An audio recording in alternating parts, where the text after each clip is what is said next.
Prepare-se para o próximo semestre em 4 pontos. Um semestre para recordar e aprender como foi 2021 até aqui, a vacinação no Brasil e no mundo que avança e os mercados repercutem, a economia, de onde viemos e para onde vamos, e como se preparar para investir nos próximos 6 meses e os riscos que estamos expostos. Meu nome é Betina Roxo, sou estrategista-chefe da Rico e vem comigo para ficar de olho no mercado em julho.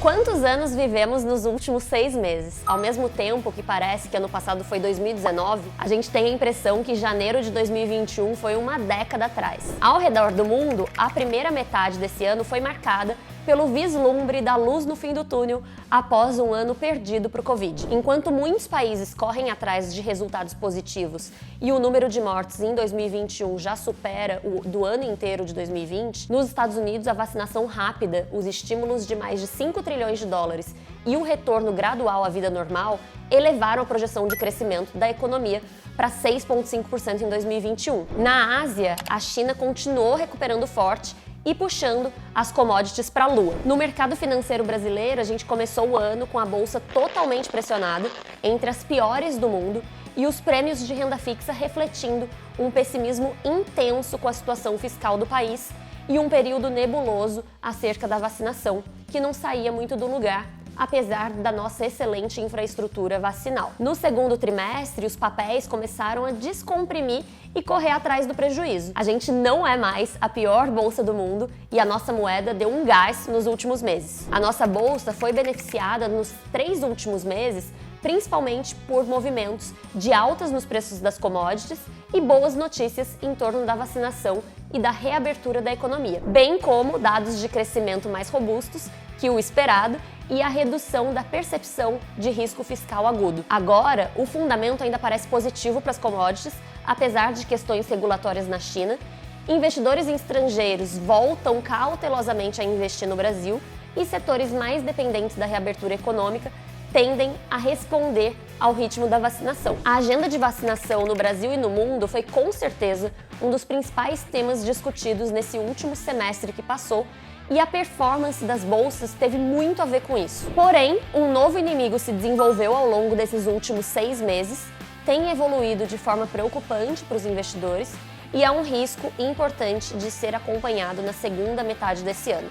As mutações que o vírus sofreu, as novas cepas. A variante Delta já é predominante na Índia, seu país de origem, porém está sendo associada com um aumento de casos no Reino Unido, que já estava num momento de reabertura plena de comércios e serviços. As variações preocupam principalmente pela redução da ação imunizante, só que uma possível convergência evolutiva traz uma alta semelhança nas variantes, que podem ser identificadas e, dessa forma, adaptar as doses das vacinas, endereçando a imunização nesse sentido também. Mesmo que as variações não tenham força suficiente para alterar o curso da pandemia, podem gerar impactos no curto prazo, caso acarretem novas medidas de restrições e isolamento. E mesmo sendo um risco de cauda, não é descartado impactos mais graves de variantes do ponto de vista de propagação, ainda mais com a reabertura das economias e a volta da circulação das pessoas nesse processo. Indo então para o terceiro tópico, a economia. Com a economia claramente já animada, com mercados de trabalho, consumo, indústria e tudo mais voltando, os preços começaram a ser puxados para cima. Esse se tornou o verdadeiro tópico discutido da economia global. Qual será o momento da normalização disso tudo? Ou seja, quando veremos a alta nos juros e da redução nas compras de ativos nos Estados Unidos? Com isso, o mercado seguiu balançando com todos os dados de inflação nos Estados Unidos, reuniões e falas dos dirigentes do Fed nos últimos meses. Resumo da ópera. O argumento de que o aumento recente da inflação é temporário está vencendo, mas já se espera uma redução dos estímulos a partir de meados do ano que vem. Primeiro os pacotes de compras de ativos e depois os juros. Enquanto isso, no Brasil, a economia se provou mais resiliente do que a maioria esperava, inclusive nós. O avanço da vacinação, a adaptação de pessoas e negócios à realidade da pandemia, a volta da confiança, além do dinheiro guardado por precaução ou mesmo circunstância por parte da população, ajudaram nessa retomada, assim como a alta de commodities e a volta do auxílio emergencial e do programa de sustentação a empregos formais. O lado ruim disso tudo, a atividade mais forte colocou mais lenha na fogueira da inflação, que já vinha embalada por alta das commodities, pelo câmbio depreciado e pela falta de chuvas que elevou o preço da energia. O câmbio melhorou com a melhora das contas públicas ajudadas pela inflação e pela atividade forte, os juros subindo por aqui e o Fed esperando para subir os juros nos Estados Unidos também. Mas os outros fatores persistem e podem contaminar a inflação no ano que vem. Se você acha que a inflação vai subir, você já insere isso no seu preço. Por isso, o Banco Central se viu obrigado a responder com mais força e indicou que deve subir a taxa básica de juros, a Selic, até além do neutro nesse ano, o patamar que não estimula nem desestimula a atividade. E olhando para frente, onde investir? A economia brasileira tem se mostrado mais resiliente e, por isso, as perspectivas para o final de 2021 são também mais positivas. Olhando para a Bolsa, os nomes de reabertura, os setores financeiro, de shoppings, educacional e varejo físico continuam muito interessantes nesse cenário,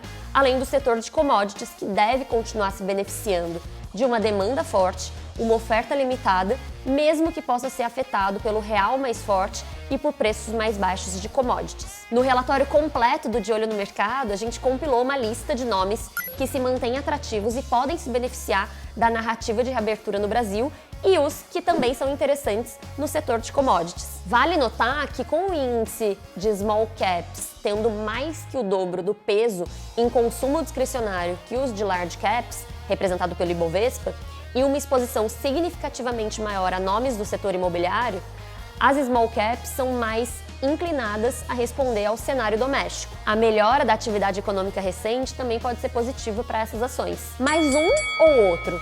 Empresas domésticas ou exportadoras? Renda fixa ou renda variável? Se você já acompanha a gente há algum tempo, já deve saber de cor a resposta dessa pergunta. A questão principal não é ou, e sim quanto ter de cada ativo, porque o mais importante é ter uma carteira diversificada e fazer gestão de riscos. E isso também deve variar de pessoa para pessoa. Voltando o olhar para frente, o cenário de vacinação e reabertura econômica indicam uma situação positiva para as empresas que foram impactadas pelos fechamentos e, por isso, ainda tem espaço para se recuperarem. Porém, vale se atentar aos riscos que estamos expostos, incluindo as incertezas ainda presentes relacionadas à pandemia, o possível aumento da incerteza política com avanços na CPI da pandemia no Congresso e a proximidade das eleições de 2022 e o nível de endividamento do governo, que a gente sabe que há melhoras hoje, mas esse é um tema que deve continuar a ser monitorado nos próximos meses. Preocupações como essas fazem com que não só as empresas expostas a outras economias, mas também investimentos internacionais via fundos, BDRs, ETFs, sejam extremamente importantes na composição de uma carteira. E não apenas esses, como os investimentos também em renda fixa, que remuneram a taxas mais altas com a Selic subindo. Mas lembre-se, com os juros mais altos, a renda fixa fica assim mais interessante. Mas o juro real continua próximo de zero, fazendo com que a renda variável também continue muito atrativa. Hoje a gente estima a Selic no fim do ano em 6,75% ao ano